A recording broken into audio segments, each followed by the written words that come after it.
Bonjour et bienvenue sur la chaîne du blog MathOS. Cette vidéo aborde une question classique d'algèbre linéaire. Il s'agit de l'étude d'une catégorie particulière d'endomorphismes, les projecteurs. Avant de formaliser les choses, commençons par nous en faire une image mentale en petite dimension, plus précisément dans le plan vectoriel R2. Voici deux droites vectorielles, grand F et grand G de R2. L'une est engendrée par un vecteur non nul I, et l'autre par un vecteur non nul J. On dit que F et G sont deux sous-espaces supplémentaires pour traduire le fait que tout vecteur V de R2, symbolisé ici par une flèche rouge, peut s'exprimer de manière unique, comme la somme d'un vecteur de grand F et d'un vecteur de grand G. Autrement dit, tout vecteur s'obtient, et d'une seule façon, en combinant linéairement les vecteurs I et J. On exprime cette propriété en disant que IJ est une base de R2. En faisant varier V, on voit que les deux termes de cette décomposition, représentés par des flèches bleues et vertes, varient de leur côté. Intéressons-nous à la flèche bleue par exemple. Ce vecteur est appelé le projeté de V sur la droite F, parallèlement à la droite G. L'application qui à tout vecteur rouge V associe le vecteur bleu sera notée P. C'est un endomorphisme de R2, c'est-à-dire une application linéaire de R2 dans R2, ce qui signifie deux choses. D'une part, P de T fois V est égal à T fois P de V, pour tout réel T et pour tout vecteur V. Et d'autre part, P de V plus W est égal à P de V plus P de W pour tout couple de vecteurs VW. Afin de visualiser la première de ces deux relations sur le dessin, on peut ajouter un slider pour contrôler la valeur de T, et on voit bien que si le vecteur V est multiplié par un certain réel T, alors son projeté sur la droite F se retrouve lui aussi multiplié par T. Pour la seconde relation, on fait apparaître un vecteur W, et l'on dessine les projetés sur F de V, de W et de V plus W. Si vous preniez une règle graduée pour mesurer la longueur de chacun des deux premiers vecteurs projetés, vous constateriez que vous obtenez, en les ajoutant, algébriquement, la longueur du troisième. Algébriquement signifie que si les projetés de V et W sont de même sens, alors leurs longueurs sont ajoutées, mais qu'elles sont soustraites s'ils sont de sens opposé. On comprend aussi avec cette illustration dynamique que le seul moyen d'annuler le vecteur bleu consiste à choisir notre vecteur rouge dans G. On dit que G est le noyau de P. Quant aux vecteurs qui appartiennent à grand F, ils sont visiblement invariants par P. Si je m'arrange pour que V appartienne à F, j'observe que V et son projeté sur grand F se confondent. Nous allons maintenant reprendre tout cela de manière plus générale et donc fatalement plus abstraite. Considérons un espace vectoriel grand E sur un corps K, ainsi que deux sous-espaces grand F et grand G. Supposons que E soit la somme directe de F et de G, ce qu'on note ainsi. Cela signifie que tout vecteur x de E peut s'écrire et de manière unique comme la somme d'un vecteur de F et d'un vecteur de G. Dans ce contexte, nous dirons que l'expression x indice F plus x indice G donne la décomposition du vecteur x selon cette somme directe. On peut alors envisager le projecteur sur F parallèlement à G. C'est par définition l'application P qui va de E dans E et qui à chaque vecteur x de E associe x indice F, le premier terme de cette décomposition. Pour commencer, nous allons établir la linéarité de P. Pour cela, considérons deux vecteurs xy de E ainsi qu'un scalaire lambda. Notons xf et xg l'unique couple formé d'un vecteur de f et d'un vecteur de g tel que x soit la somme de xf et de xg, et faisons de même avec y. En combinant ces deux égalités, on obtient lambda x plus y égale lambda facteur de xf plus xg plus yf plus yg, c'est-à-dire lambda xf plus yf plus lambda xg plus yg.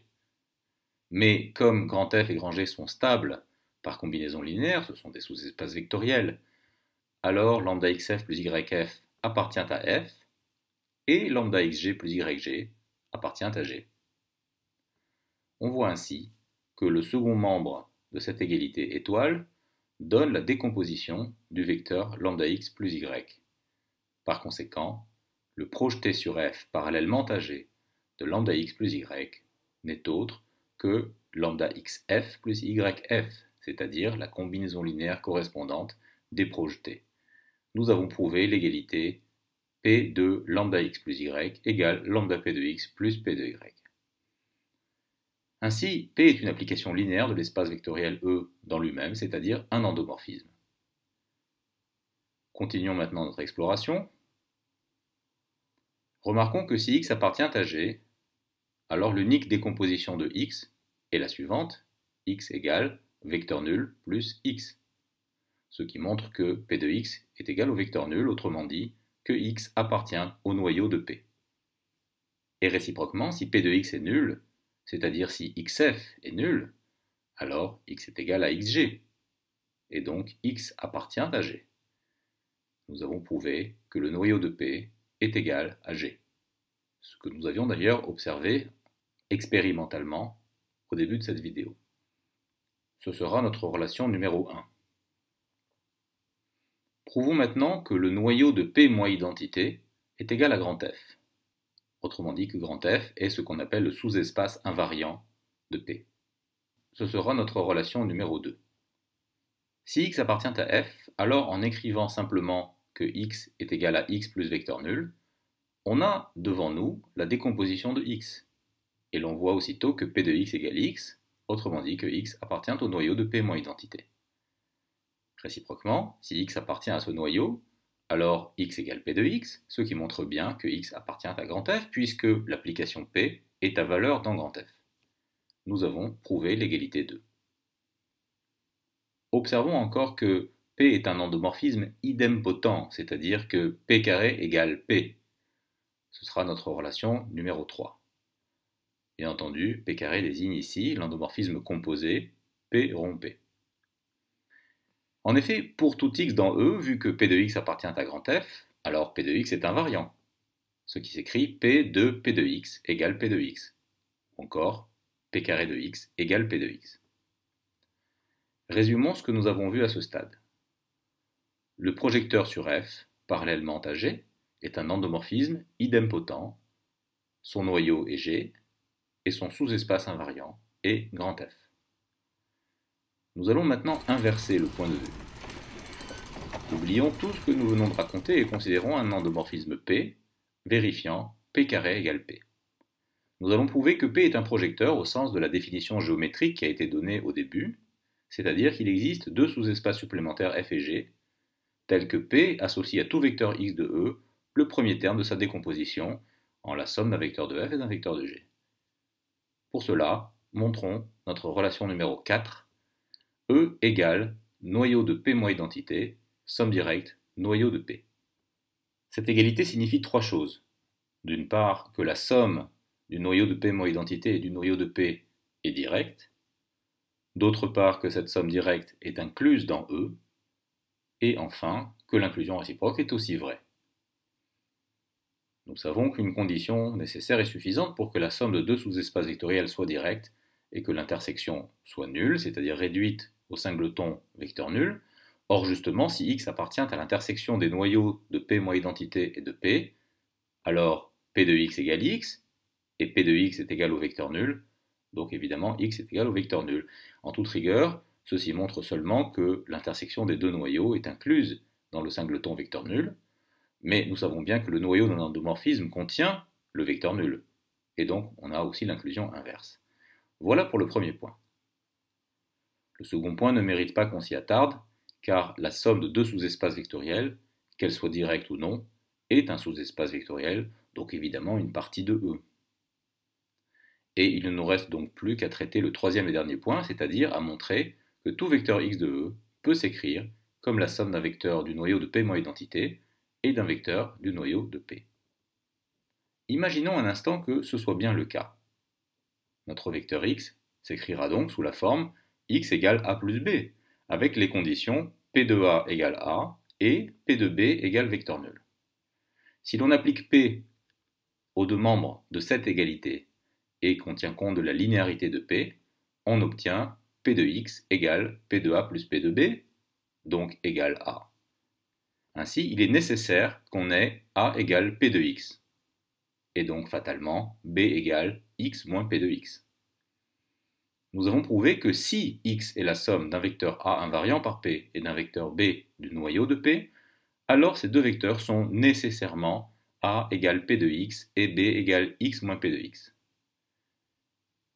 Réciproquement, si A et B sont ainsi définis, alors de toute évidence leur somme est égale à x, et quand on calcule P moins identité de A, on trouve P de A moins A, c'est-à-dire P carré de x moins P de x, autrement dit le vecteur nul. Ce qui montre que A appartient au noyau de P moins identité. Et enfin, si on calcule P de B, on trouve P de x moins P carré de x, c'est-à-dire le vecteur nul, ce qui montre que B appartient au noyau de P. Ce mode de raisonnement est très courant en mathématiques, on l'appelle raisonnement par analyse-synthèse. La partie analyse permet de découvrir des solutions éventuelles, potentielles, à un problème, tandis que la synthèse consiste à tester chacune d'elles pour savoir s'il s'agit de solutions effectives. On notera au passage que l'hypothèse P carré égale P n'a servi que dans la partie synthèse et pas du tout dans la partie analyse. Nous savons donc maintenant que si P est un endomorphisme vérifiant P carré égale P, alors tout vecteur x de E pourra s'écrire de manière unique comme la somme d'un vecteur invariant et d'un vecteur du noyau, cette décomposition étant explicitement donnée par x égale P de x plus x moins P de x. On reconnaît donc que P est un projecteur, au sens de la définition géométrique initiale, avec pour grand F le sous-espace invariant, et pour grand G le noyau. Ajoutons pour finir que l'image de P est égale au noyau de P moins identité, ce qui sera notre relation 5. On voit en effet que si x appartient au noyau de P moins identité, alors x est égal à P de x, ce qui montre que x est l'image d'un certain vecteur, en l'occurrence lui-même, et donc que x appartient à l'image de P. Ainsi, on a une première inclusion, qui est d'ailleurs valable pour tout endomorphisme, pas seulement pour les projecteurs.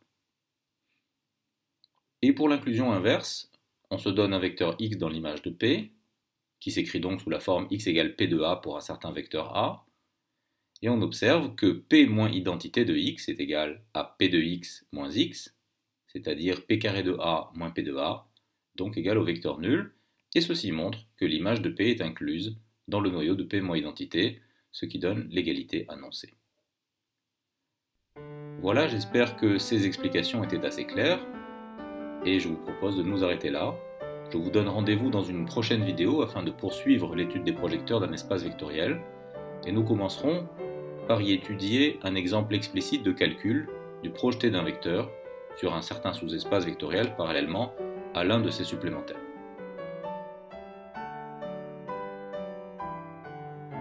Merci de laisser en commentaire vos remarques ainsi que vos questions éventuelles, et n'oubliez pas de cliquer sur le petit pouce bleu si cette vidéo vous a plu ou vous a paru utile.